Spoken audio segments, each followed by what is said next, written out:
Mugagasa Ulemba abuuza ba administrator basobola okubanga ettaka si lyabwe wadde nga be bali mu kyapa. Mugagasa Ulemba. Mugagasa Ulemba ekibuuzo kye kirungi.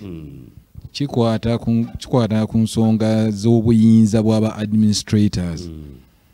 Era kijjidde mu kiseera kirungi kubanga kkooti ensukkulumu yakamala okuwa ensala ku nsonga y'emu.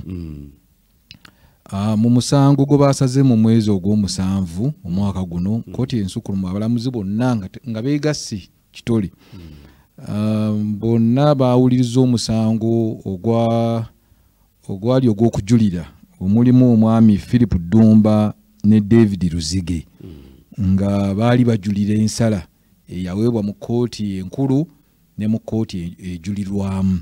Baali bajulira kusala okwo eri Mugambe David. Kakati ensonga yaabwe yali nti mwami Bagambe David yagula ettaka ng'aligula kwa administrator Solomon Bosa. Solomon Bosa mwannyina wa bano abajulira. Yafuna ebbaluwa z'obusika ez'okuddukanya ebintu ebyo titles of administration nga tabeebuuzizzaako ekintu kye baawakanya. Era n'agenda mu maaso n'aguza ono mwami Bagambe ettaka.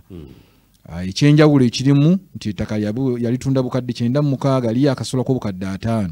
Bano we baategeerera ne bateekako caveat ku ttaka ne bamugamba nti tosaanye kugenda mu maaso na kumalayo ssente zino kubanga ono tasaanidde kubeera administrator era n'obuyinza obutunda tabulina.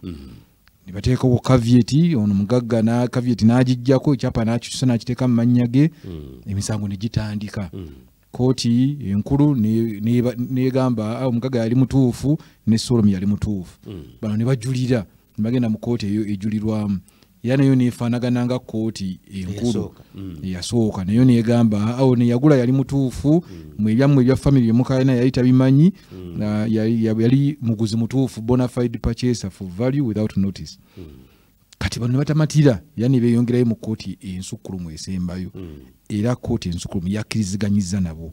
Kakati ekirimu ekikolagana n'ekibuuzo kino bwe buyinza bwa administrator.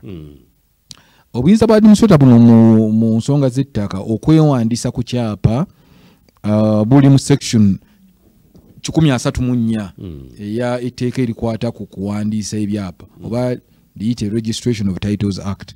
Nga ba administrator baweebwa obuyinza mu mateeka okukola ku estate y'omugenzi oyo ataalekawo omuntu gwe yawa buyinza obwo.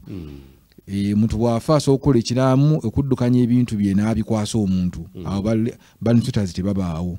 Naye wasobola okubeera nga teyalekawo bantu bawadde buyinza kukola ekyo.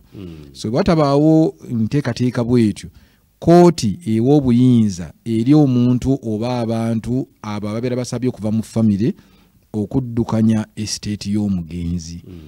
Ekibuuzo ekyabadde ekikulu mu nsala eno nti obuyinza obwo buli absolute, nti obuyinza obwo buwa obuyinza obwenkomeredde eri abalina letters zino okukola nga bwe baagala.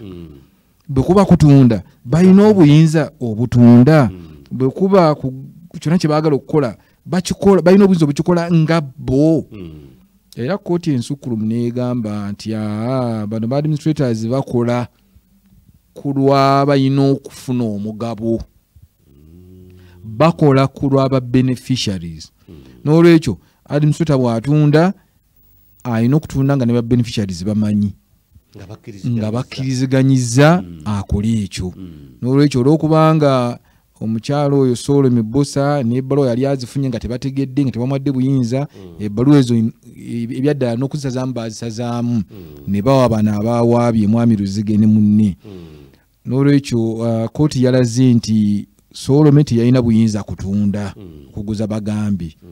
Bw'aba teyalina buyinza, n'olwekyo byonna bye yagula n'ensimbi ze yasaasaanya, kkooti n'ebisazaamu n'egamba ettaka liddizibwe liwandisibwe mu mannya ga bano abaajulidde.